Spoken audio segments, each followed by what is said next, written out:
Hello, in-law. Yeah, good evening, ma'am. Ma, we are still in the hospital. My wife is still in the labor room.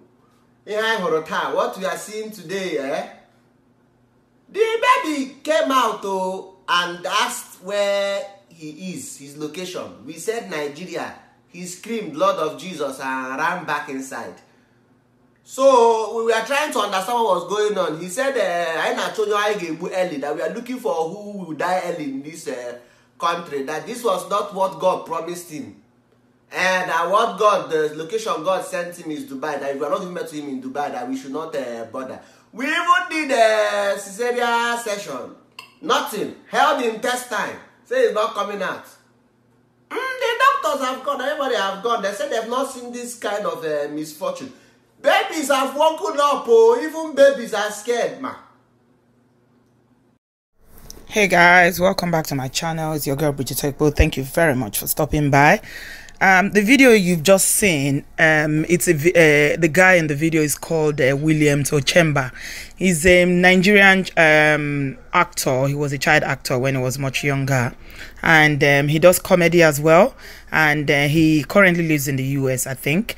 And yeah, he's also the African Youth representative to the UN.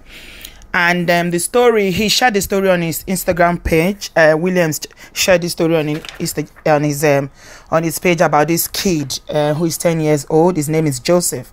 So I don't know how he came upon the picture, but the picture that he saw that he posted, he first posted a picture of Joseph, 10-year-old, hawking on the street of Lagos, selling plantain. So apparently the kid was sleeping. You can see in the middle of the road. He's hawking. He's been hawking from the story. He's been hawking for a long time, and he's tired. And you can see he's lying down there. That's right in the middle of the road, and his plantain is beside him. And he said he has not eaten for 3 days. Yeah, you heard right. 3 whole days. This kid has not eaten, and he's been hawking on the streets, very dangerous streets of Lagos in traffic. So Joseph, his story is that he's from Akwa Ibom State, and that a woman came to his hometown and took him from his parents in his village and promised that she would send him to school in Lagos because his parents were poor. And then when they got to Lagos, instead of school, the lady put him on the street to sell things and to bring back money for her. William said he called the woman to find out what the situation is and why this boy is being treated this way. And she was not very cooperative with him. She was angry and said, oh, if you want, you can take this kid, you can take him. And so what he now did was that he made arrangement with people in Nigeria to take this kid back home. He said he wanted him to be returned back to his parents because it's not right. What is happening to this poor kid is not right. So you can see that, yeah, so they went to the boy, cleaned him up, picked him up, and put him on a plane back to Akwa Ibom State. And then William also went ahead to offer this kid scholarship, and he said that he wants to train him by the grace of God up to university level. And he was, very unhappy, obviously, because of the situation of this kid. And on his Instagram page, he did say that kids should not be on the streets. Hawking is one of many. I can't take all of them alone off the road, but he's urging all Nigerians, if you can help and you're in a position to do so, to please reach out to kids like Joseph, who are from poor homes and who cannot afford education, or whose parents in desperation will send them with aunties or village people, or even people they don't know, to go to the big cities, all on the promises of providing them education and all that. So yeah, just like the story of Taju that I shared with you guys a couple of weeks ago, this is another very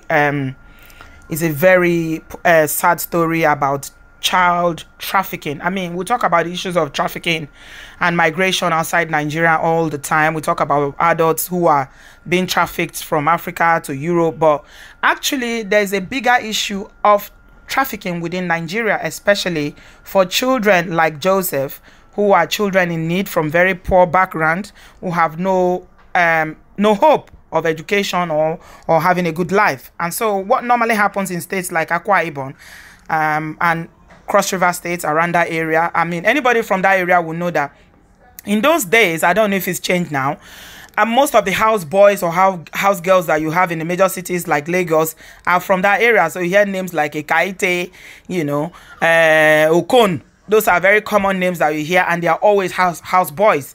And these kids, what they normally do is that these people will go and take them from the village, and they will promise their parents that they are going to send them to school because they know the parents don't have the capacity to do so. But when they get to the city, it's a different ball game. They normally don't train them. They don't send them to school. The promise of education is always a lie. The promise of a better life is always a lie. So what they do is that they put these children to work for them. So like this kid now, Joseph, he's been hawking and he hasn't eaten for 3 days. So see, this is enslavement. This is child labor. This is slavery. Basically, he's hawking on the very dangerous streets of Lagos. He's exposed to all kinds of exploitation. And, you know, he's basically being treated like a slave. He has no contact with his family. And the story he also shared in his page that this boy has not had any contact with his family for a while because this woman does not allow him to speak to his family, does not allow him to have any contact at all with his family. So he's basically left in the mercy of this wicked woman. You can see a child sleeping in the middle of the road. This is what is happening. So yeah, it's always all these promises, but they end up treating them like slaves. They have no clothes, they have no food, they can't sleep. All they do is walk 24/7. You can imagine the exhaustion that is making this poor kid to be sleeping right in the middle of a road. He's just a kid, he's 10 years old. So you can imagine the exhaustion, what he's had to go through. So there's never any good life for them. The promises they make to their parents are always very, you know, false promises. So you find these children are being passed from one hand to the other. Some of them, you know, exposed to all kinds of, you know, exploitation. Some of them are raped. Some of them are beaten and treated like slaves. And the poor families back home do not know because they don't get to speak with the child because the child has no way of contacting the parents. Sometimes some of them who are stubborn or they know their way or, you know, they are quite savvy will run away from those homes where they are being enslaved. But in most cases, because this is just 10-year-old, what can he do? So he will stay and labor and labor and labor. You can see. So what this guy Williams decided to do was that he put him on a plane back to his parents in Akwa Ibom State. You can see how happy and transformed the boy is. I mean, just look at the picture of where you saw him lying on the street and now on a plane. You see how transformed this kid is. He's changed completely. They cleaned him up. They gave him clothes. He's smiling. He's actually smiling. And they put him on the plane to return back to Akwa Ibom State. And, you know, apparently when he got back to Akwa Ibom, he was, other people got involved, you know, because as usual, this is how these stories happen. Once it breaks, a lot of people, because the thing is that Nigerians are like very generous people on the whole. The average Nigerian is very generous and giving. You know, they have the opportunity, they will give. So people got involved and saying, oh no, we can do this, we can do this, we can do this, you know. Volunteers here and there coming up to say they want to help him. And then he got home. When he got home to his family, that's when he now found that his mom was in hospital. You can see the mom, the poor mom lying. Guys, just take a minute to look deeply into this video. Look at the background of this video. Just look. See what's happening in the background. Look at the beds. Just look at the environment of that hospital. This environment alone is a death trap. What kind of care can somebody receive in this kind of... Just look at the facilities in this hospital. Look at the beds. Just look at that bed that woman is lying on, and you can see she's quite a young woman. It's not like she's, you know, it's a young woman who's, you know, is just had a very poor lot in life, no opportunities. I don't know if there's any father in the picture. There's no mention of any father anywhere, and so she's desperate. She has no choice but to send her child. But what these parents don't understand is that it is better for you to keep your child with you, even if you are suffering. You will know about the safety of your child. You'll be able to care for them. You'll be able to, whatever you can afford, you'll be able to share with your child. And sending your child with a total stranger to be trafficked and be enslaved is really, really dangerous. And people are still doing it tomorrow, because these people will go to the village, they will go and lie, you know, to the parents. I say, oh, bring him, I'll send him to school. No, it never happens. Most cases, I tell you, it never happens. So the story is that when he got back home, he saw his mom is in hospital. The youngest sibling had died and he didn't know. Oh, just imagine. to think that this lady took this boy to Lagos. He knows the condition of the family and he decided to enslave him to make money for herself without sending a dime to the parents. The younger sibling died, which this poor kid Joseph, 10 years old, did not know. Now the mom is in hospital. You can see how heartbreaking this story is. You know, it's really, really sad. Yeah. So what it does again is to shine a light on, you know, the issues that we have in terms of education, in all these cases of child exploitation, child trafficking that we see all over Nigeria. It's always about the parents not having the resources to educate their children. I mean, what will it take for a government to provide free education from primary to secondary school, at least the barest minimum, and equip this school and provide them with good quality education so parents will not be so desperate, because they know that most very deprived family, the only way out for them is to have a child that goes to school who acquires education that will be able to, you know, better their lot in life, because most parents will have to depend on their children to, you know, to bring the family out of poverty, which is sad. I know it shouldn't be, but in most cases that's what it is, because the parents have no hope. They have no jobs. They have nothing to do. Like this poor woman now, maybe she's just a farmer, or she's a petty trader, and that cannot sustain the family. What would it take for a government to make education free? Good quality education to be free for Nigerian children. What will it take for politicians to provide resources to school, chairs, boards, writing materials, and more technical schools, so that, I mean, it's not just going to acquire a degree and not having a job, because that happens all the time. There are millions of Nigerians who have degrees. They have, I mean, first degree in Nigeria is nothing. If you have a first degree, you've not even started. People have masters, they have PhD. Nigerians are so educated, but there's no opportunity. There are no jobs.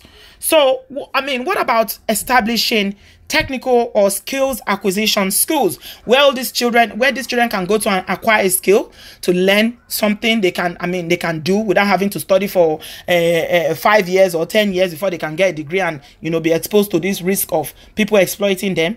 Learn skills like tailoring, anything that they are interested in, fashion designing, you know, making furniture, things like that they can learn.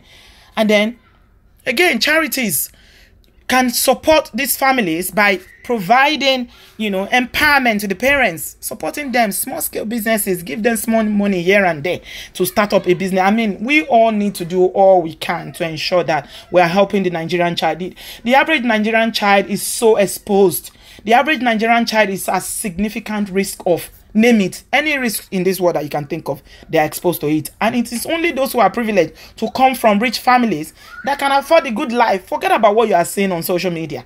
The average child from a very poor background has no hope. There's nothing. You see in the state of Nigerian public schools, they are abandoned. Nobody sends their kid to public schools in Nigeria because of how the schools are. They don't pay the teachers, and they will owe them for 6 months. Some of them, they haven't paid. In some states, they don't pay teacher salary for 6 months. There's no resources. The roof of some of the school is collapsing. There's no chair. There's no table. I mean, you should see how some of these children learn. It is terrible. You know, so all I can say is that if you are in Nigeria, we don't have the opportunity to vote, sadly.